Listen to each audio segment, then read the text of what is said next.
join the recording. Yeah, it's record. So בעזרת השם נעשה ונצליח, והשם עלינו ברחמיו ירביע. As I mentioned, the subject of the show going to be a review on Masechet Megilah, but we'll dedicate the show לעילוי נשמת עמית בן נאוה. עמית בן נאוה was the soldier that got killed when they threw a stone on top of his head. לעילוי נשמת צמח בן סלחה, שרה בת אסנת, מוטי בן רחמה, אסתר קדן בת קציעה, וכל שאר ופצועי חולי עמו ישראל ובכללם ראובן חיים בן עליה, מנשה נג'י בן פרחה, דניאל חיים בן דליה, שמואל בן מיכל, עידן בן בת שבע וליאורה בת מרים. בעזרת השם נעשה ונצליח. Okay, so as you all know, Megillat Ruth, we read over at least 1,300 years ago, since it's been constituted for us to read it on Shavuot. It's been read all over the diasporas, all over Israel, to read Megillat Shavuot in Shavuot, Megillat Ruth in Shavuot. Where is the source that we have to read Megillat Ruth? Where is the source that Dafka in Shavuot? So today, the reason that I'm going to speak about it is I want to explain, number one, where is the source for Megillat Ruth, who wrote Megillat Ruth. It's good for us to understand the character that we have, why do we read Megillat Ruth in Shavuot, and what is the reason that Megillat Ruth has been written. Why is it so important that they wrote Megillat Ruth to tell us the story? So Be'ezrat Hashem will explain. So the source to it come from the Gemara in Yerushalmi, Masechet Sofrim, in chapter 14, Halacha 18, there it says, Ruth b'motzei yom tov rishon shel atzeret. What it means? That reading Ruth, part of Ruth, and the first, b'motzei yom rishon shel atzeret. That means after the first day of atzeret, after the first day of Yom Tov, we read the first part, Ad Hetziyo Umashlim b'motzei Yom Tov Aharon. That means that from here we learn that Hazal tell us in the Gemara in Yerushalmi, in Masechet Sofrim, that to read Megillat Ruth, it's a custom to read it dafka when on Shavuot. Now, who wrote Megillat Ruth? So Hazal tell us in the Gemara in Masechet Baba Batra in page 14, folio 2. That's mean, 14, folio 2. And right in the end of the page, there Hazal explained that the Megillat Ruth been written by Shmuel HaNavi. Shmuel HaNavi, the prophet Samuel. The prophet Samuel, he wrote Megillat Ruth. And now I'm going to start moving towards the characters. We have different characters in the Megillah, some of them disappearing suddenly. And while we do the Megillah, when we go through the Megillah, we'll explain more about it. But we have one of the characters was Elimelech. Who was Elimelech? Elimelech was one of the four sons of Nahshon ben Aminadav. Nahshon ben Aminadav was the head of the tribe of Judah, Yehudah. He was the brother of Elisheva bat Aminadav. Elisheva bat Aminadav, just to remind you, she was the wife of Aaron HaKohen. That's where it's mentioned in Sefer Shmot, in chapter 6, verse 23. There it's mentioned that Elimelech was one of the four sons of Nahshon ben Aminadav. Then we have his wife Naomi. Who was Naomi? Naomi was the daughter of Salmon. Salmon was the oldest son of Nahshon ben Aminadav. That means that Naomi married with her uncle Elimelech, that he was the brother of the father. And they have two children that born to them. One of them was, Mahlon, and one of them was Kilion. That means Mahlon and Kilion. So we see from here that Mahlon and Kilion was the two sons. Why is she being called Naomi? Hazal explained, Mishum shema'aseya hayu na'imim, that she have a good deeds, that she used to act, she used to behave very, very modestly. Then come Boaz. Who was Boaz? Boaz was the son of Salmon. The son of Salmon, that means that he was a brother of Naomi, that married to Elimelech. Remember that. And Hazal tell us in a Gemara in Masechet Baba Batra in page 91, folio 1, that his name was Aftzan. Aftzan, we know Hazal tell us that he was one of the judges that judged the Jewish people.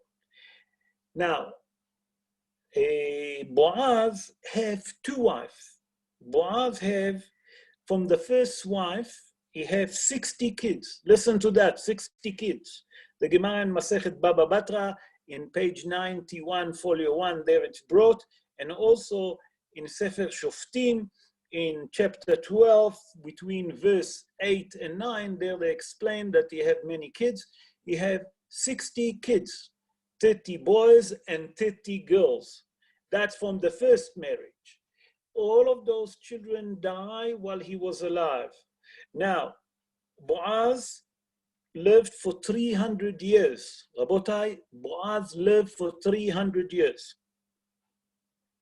Towards the end of his life, he married Ruth. We know that he married Ruth Moaviyah, and they have a child by the name of Ovad. Ovad was the father of Ishai. Ishai was the father of David HaMelech. And that's the source to it come from, again, from the Gemara Masechet Baba Batra, page 91, folio 1. Now we're going to get to the main character trait, Ruth. Who was Ruth? Ruth was the daughter of Eglon, Eglon Melech Moab. According to Rabbi Yossi Bar Huna, in a Gemara in Masechet Sanhedrin, in page 105, folio 2, that he said that she was the daughter of Eglon. There is a different opinion in the Gemara in Masechet Horayot, in page 10, folio 2, Rabbi Yossi Rabbi Hanina. He said that Ruth actually was the daughter, okay, of the son of Eglon. That means that she wasn't the daughter of Eglon, she was the daughter, she was the granddaughter of Eglon. Vice versa, we see from here that Ruth, Ruth herself, she was a princess. And we know that Ruth, when she returned back with her mother-in-law, after her husband died in Moab, okay, she returned back to Eretz Israel, to Bethlehem. She married Boaz, and we know that after she converted, Boaz converted her, she married. He waited for her 3 months to make sure that she's not pregnant, like the Jewish law said, before you marry a wife. And after that, when he married her, they've been together. As she fell pregnant, she was 40. Boaz was in the age of 300. Boaz passed away. Okay, then we have another character, her sister, that was Orpah. Orpah also was the daughter of Eglon Melech Moab, and she was the sister, obviously, of Ruth. But Orpah married Kilion, while Ruth married Helion. That means that we see from here that the two sisters married the two princes married two princes of Moab. Okay, we see from here something very interesting. After that, Kilion, the husband of Orpah, passed away, Orpah turned her back on her mother-in-law, and she returned back to her land, to Moab, and to the house of her father. Listen to that, very interesting. Hazal tell us something very interesting, what happened with Orpah. After she left Naomi, she gone back to Moab. Not only that, that night that she returned, that day that she returned, sorry, it was a day, Hazal say in Shmuel Aleph, that means Shmuel 1, in chapter 17, verse 24, that she have a relationship with 90 Plishtim. According to the Gemara in Masechet Yevamot, chapter 4, Halacha Bet, Hazal tell us there that not only that she have a physical relationship with 90 Plishtim, she have also a forbidden relationship with a dog. And where's the source for it? So Hazal explain, and it's brought also in the book of Shaul in chapter 17, verse 43, when David HaMelech came to fight with Goliath. Goliath was his son.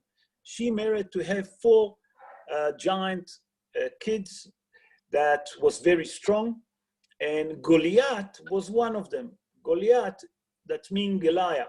When David came to fight with Goliath, David came with a stick and with 5 river stones.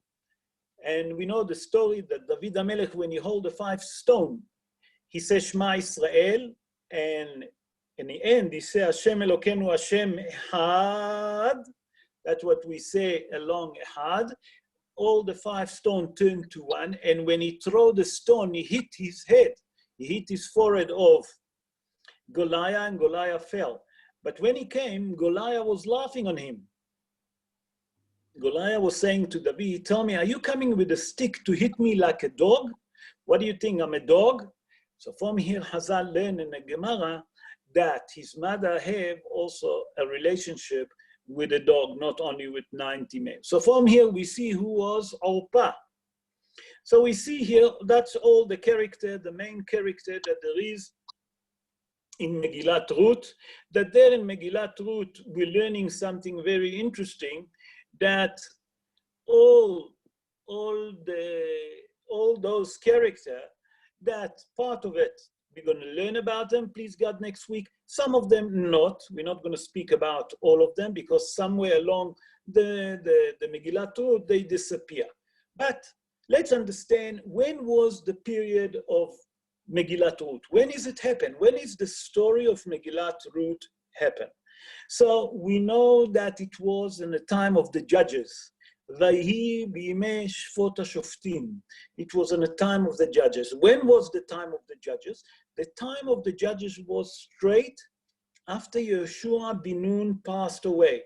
Yeshua bin Nun was the second leader of the Jewish people after they've been redeemed from Egypt, and he entered the Jewish people to Eretz Israel, and he done the halukah. Halukah, that means he given the land to different tribes. And after he passed away, okay, that started the time of the judges. The time of the judges was around 360 years until the time that they appointed the first king Shaul. Okay, if you want to know time plus minus, it was 1,030 years ago, 1,030 years before the common era. That means 1,000 years, let's round it, before the common era. That's when it happened, the story of the Megillat Ruth.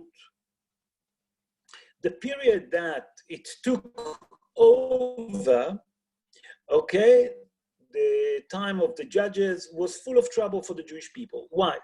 Because at that time, a judge used to be judged by the people. That means a judge couldn't judge other people, and that's what it said. We'll explain, please God, when we do commentary on the Megillat Ruth, we'll explain what's happened there. Why do we read Megillat Ruth dafka in Shavuot? And that's one of the main questions that many people ask.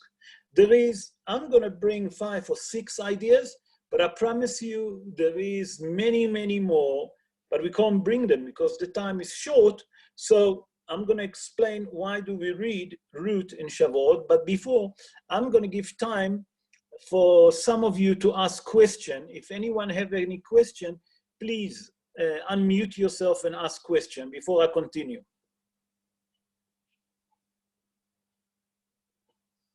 Okay, no question. Is any question? Yes. I'm just a bit late, Rabbi. Sorry to learn Nismas. Okay. Esther Moshe. Sorry. Okay. Esther Bat Moshe Levy. Yeah. Any question? No question. Okay. So Ruth. Please. Sorry, Rabbi Levy. So was Ruth she the great grandmother of David HaMelech? Ruth, was she the great? Was she the great grandmother of David HaMelech? Ruth. She was the grandmother of David HaMelech. I will explain everything. I will explain, yeah. So why do we read Megillat Ruth in Shavuot? Okay, so as you all know, Hag HaShavuot been called Hag HaKatzir. Hag HaKatzir is the festival of harvesting, and the story of Ruth happened on the time of the harvesting the field in Eretz Israel, and therefore we call it Dafka in Shavuot, because Shavuot is the time that you harvest the wheat, and that's why we read it. That's on a simple pshat. Also, the Abu Darham bring that the same like Bnei Israel merit to receive the Torah in Mount Sinai in Hag Shavuot, Ruth, that converted and enter underneath the Shekhinah of HaKadosh Baruch Hu, when in Hag HaKatzir, it's Hag Shavuot. That means Dafka in Shavuot, we read it because she entered and received the 613 mitzvot also in Shavuot. But the Gemara in Masechet Yerushalmi, in Masechet Hagigah, in chapter 2, Halacha Gimel, they explain that the main reason that we read Ruth is because her dynasty. That we know that the dynasty of Ruth go until David HaMelech, because Ruth married Boaz. She was the second wife of Boaz. Ruth have a child that called Ovad. Ovad have a child that called Ishai. Ishai was the father of David HaMelech. That's how we know that the dynasty, to tell us the dynasty of Ruth HaMoaviyah, and that's why we read it Dafka in Shavuot. Why Dafka in Shavuot? Because David HaMelech, Hazal tell us, David HaMelech born in Shavuot and die on Shabbos on Shavuot. Also, now according to the Remez, Remez is a hint, we'll do some gematria with you while we're reading Dafka, Ruth on Shavuot. If we take the word Ruth, the gematria of Ruth is Resh is 200, Vav is 6, Taf is 400, together is 606. Plus the 7 mitzvot that the Gentile obligated, that's the 7 law of Noah. Together we get 613. That means that Ruth, when did she become underneath the wings of the Jewish people? When did she receive the Taryag mitzvot? Was on Shavuot. Because of that, we read about Ruth. Other explanation, another rayon, that we read Dafka on Shavuot, because we mentioned that David HaMelech, the King David, was her grandson. And how's it fit together? If we take the word Ruth, we say that the gematria is 606. If we take the gematria of David, that's 14, Dalet Vav Dalet, it's 14. We put them together, we'll get 620. 620, it's gematria keter, a crown, to tell us that Dafka, David HaMelech, that merit to become a king, where he was from? The dynasty from the roots of Ruth HaMoaviyah. Not only him, also Shlomo HaMelech, both of them was a descendants of Ruth HaMoaviyah. Now, I'm going to move on, and I would like to discuss with you the idea, why is Megillat Ruth been even written? Why is it so important for us to understand that Megillat Ruth is being written? Rabotai, if there is any question, I'm going to give time now before I will move on. There is any question, please unmute yourself and ask question. Sorry, my throat is very dry after talking so much. Okay, so why is the Megillat Ruth been written? So as we mentioned that the prophet Shmuel HaNavi, he wrote Megillat Ruth. As we explained, that's brought in a Gemara in Masechet Baba Batra, Yud Dalet Amud Bet, that means 14, folio 2. And we have to understand, why did he wrote it? What does it come to tell us so special about it? It doesn't speak about any miracle like Megillat Esther, nothing. It just tells us the dynasty the genealogy of Ruta Moavia.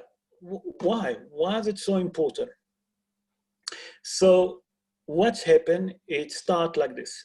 Shaul, the prophet Shaul, wrote it because it was certain people that tried to say that David HaMelech is not the right person to be a king. That means David HaMelech not deserve to be a king. And where's the source for it? The source for it come in the Torah, in Sefer Dvarim, in Parashat Kititze, in chapter 23, verse 3, there it says, "Lo yavo mamzer bekehal Hashem, gam dor asiri." That means a person that lo alenu is a mamzer.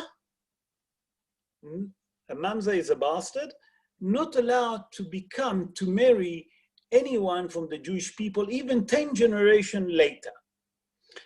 In verse 4, on the same parsha, in the same chapter, the Torah tells us, "Lo yavo Amoni uMoavi bekal Hashem gam dor asiri."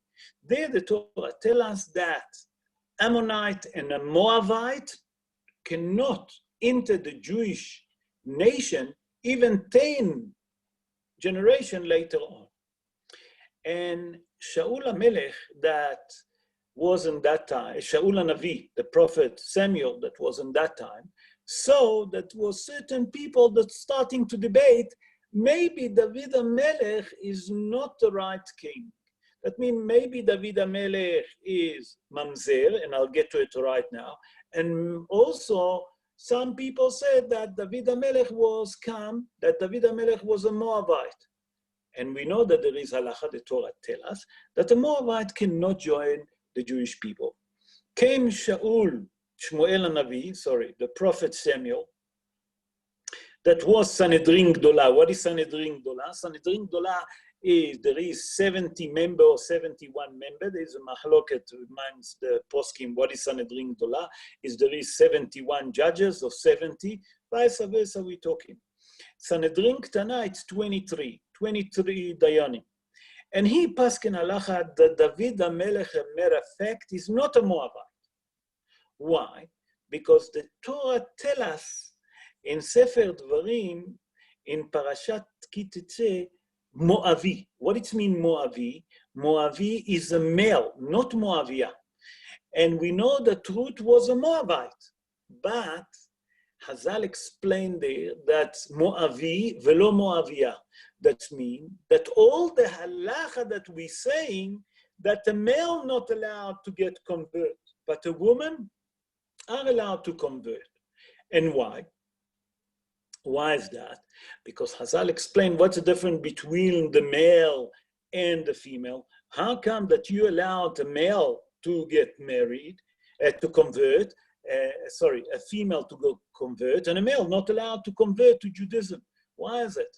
So Hazal there explained, "Shelo kidmu et pnechem belechem v'mayim." That means when the Jewish people left Egypt and they came to the land of Moabite, the Moabite people, the male, usually they should go and welcome the new nation, because usually woman is at home. Where do we learn that? We learn that from Avraham Avinu.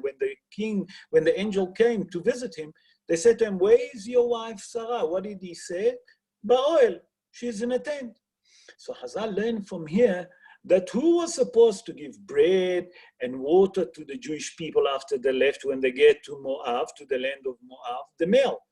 And they're obligated to do it. Why? Because Avraham Avinu saved their great-grandfather. Who was that? Lot. That from Lot came, one of the children of Lot, from the daughters, was Moab. And also with the Ammonim. So we learn from here that the male not allowed to get convert. But the woman, if she's a Moabite, she can convert. And that's the halacha that been pasken in the time of Shmuel HaNavi, the prophet Samuel. Now, we still didn't speak about why the suspicious David HaMelech is a bastard. Rabbi Yitzhak Ze'ev Levy Soloveitchik, he born 184 years ago in Belarus. And in his commentary on Megillah Ruth, he explained that Doeg Adumi, Doeg Adomi, was very jealous of David HaMelech. And when he saw that Shmuel anointing David HaMelech, he gone to Shaul. And he started to speak Lashon Hara about David HaMelech.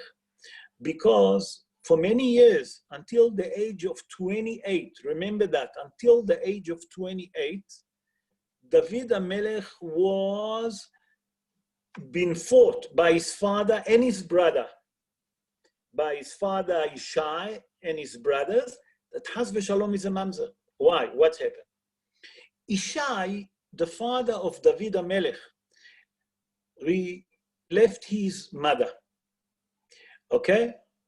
Who was his mother? David HaMelech's mother, Nitzevet bat Adiel. Remember that, Nitzevet bat Adiel. He left her. He didn't give her divorce, but he wasn't with her. And after 3 years, they have a woman servant. And he decided that he need a woman. So he asked the servant to prepare herself, Shiva Nekiyim, and to go to the mikveh, etc. And the servant of Nitzevet bat Adiel came and told David HaMelech's mother that the husband want to be with her.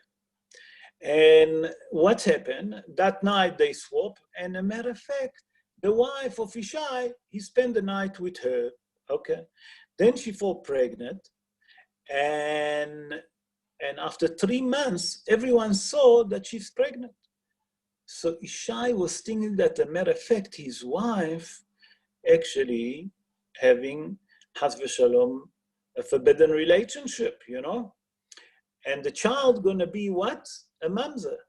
So when David HaMelech born, after a few months, they send them to where? They send them to Midbar Yehuda. And for 28 years, David HaMelech was a shepherd and never allowed to come to Bethlehem. And what used to happen there? They used to leave him in Midbar Yehuda to look after the flock for 28 years.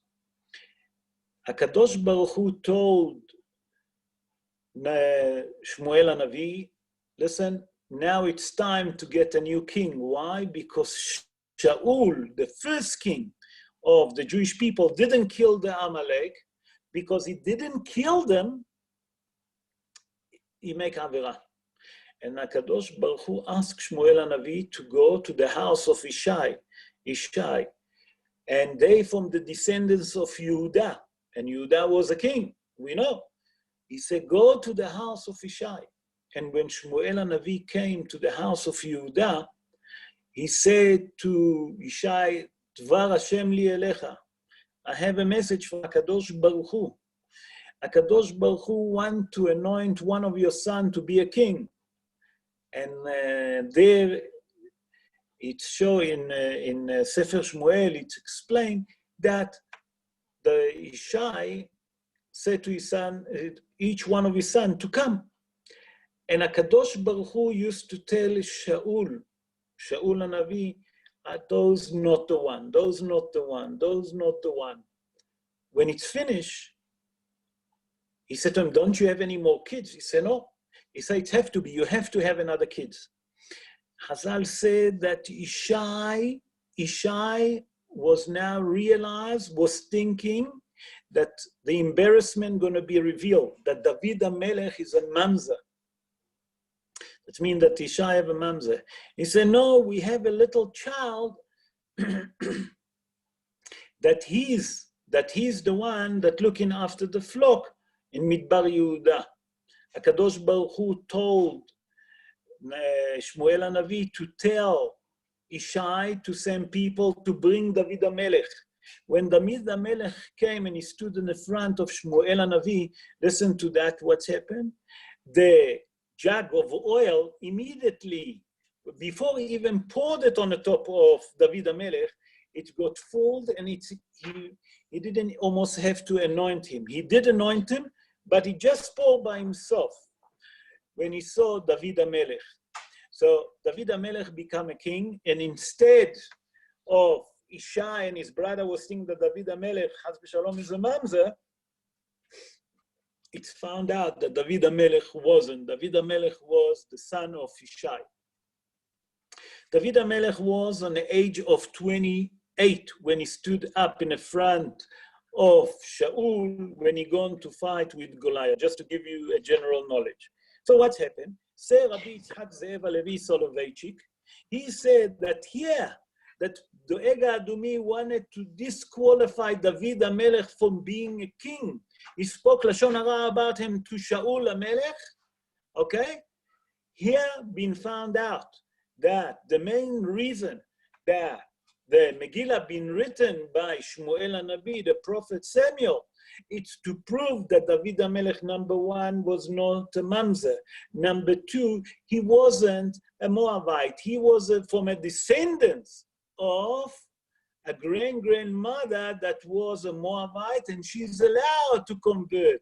And not only that she allowed to convert, HaKadosh Baruch Hu make sure that Ruth, that was his grandmother, lived for many years. As it says in Sefer Shmuel, Em HaMelech, Vatire Em HaMelech. That means that the mother of the kingdom, that's Ruth, managed to see her grandson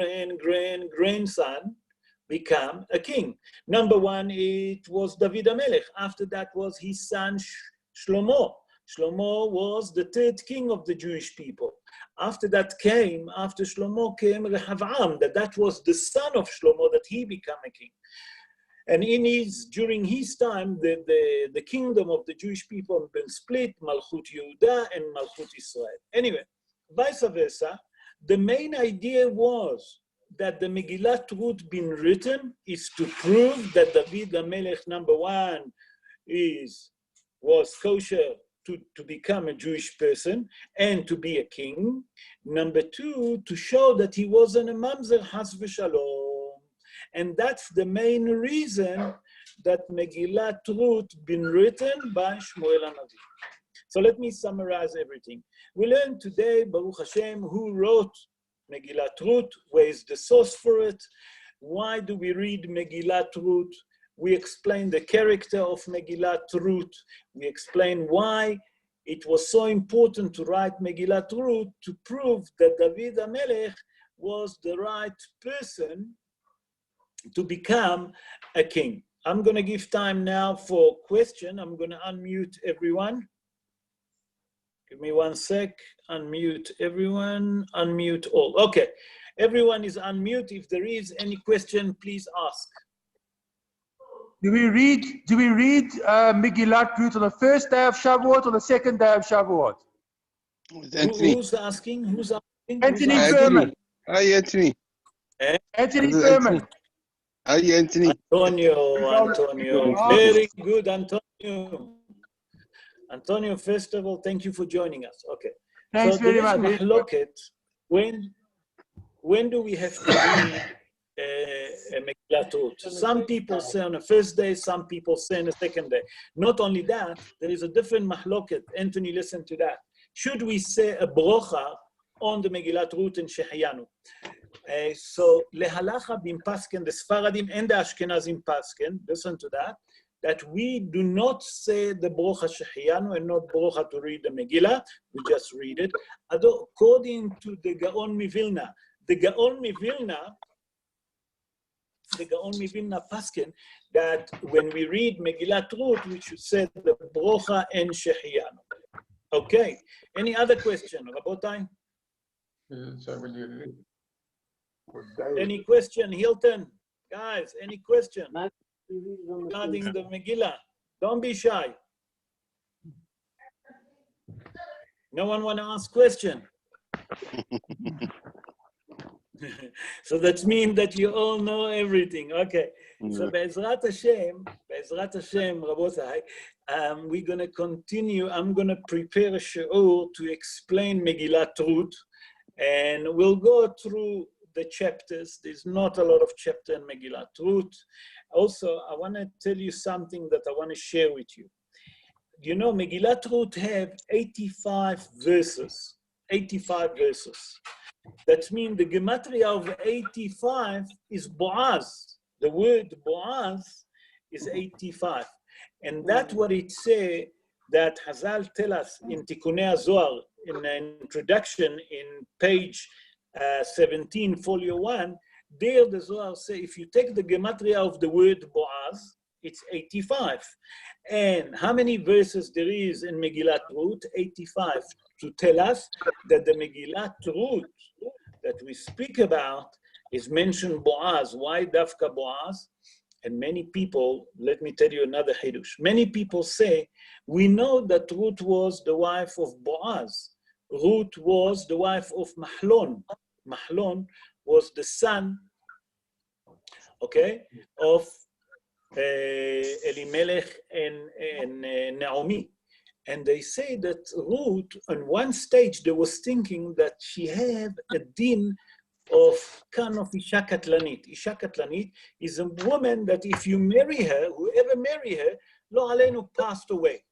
Has v'shalom. So how did they get to it? Because they say, look, Mahlon passed away. Now, after she been with Boaz, she died away straight away. Hazal said, no.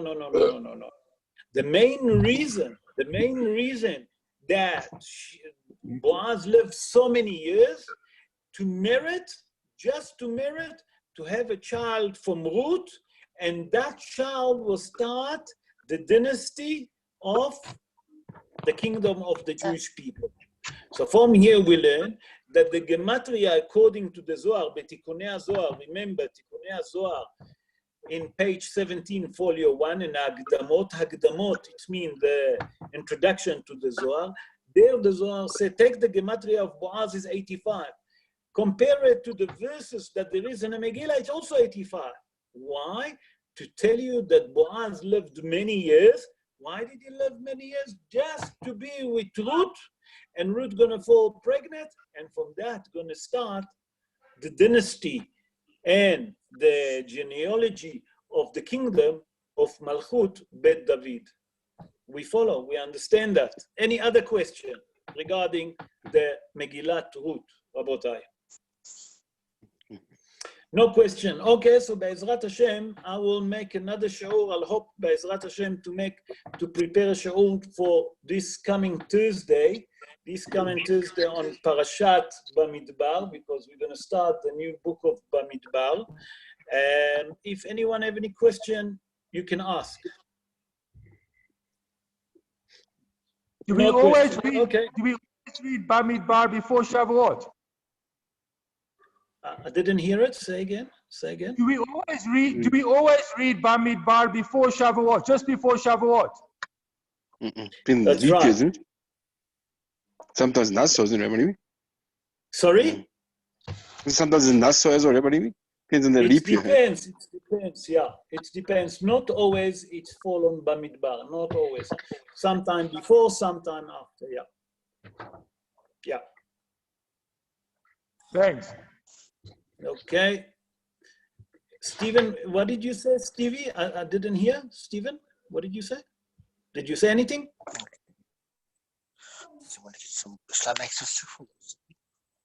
Stephen? No, I see not.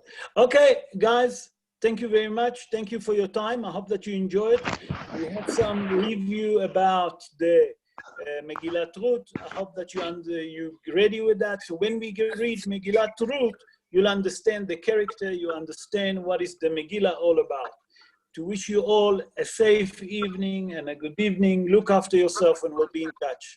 All the best. You too, Rob. Thank you. Thank you. Good evening and thank you very much. Bye.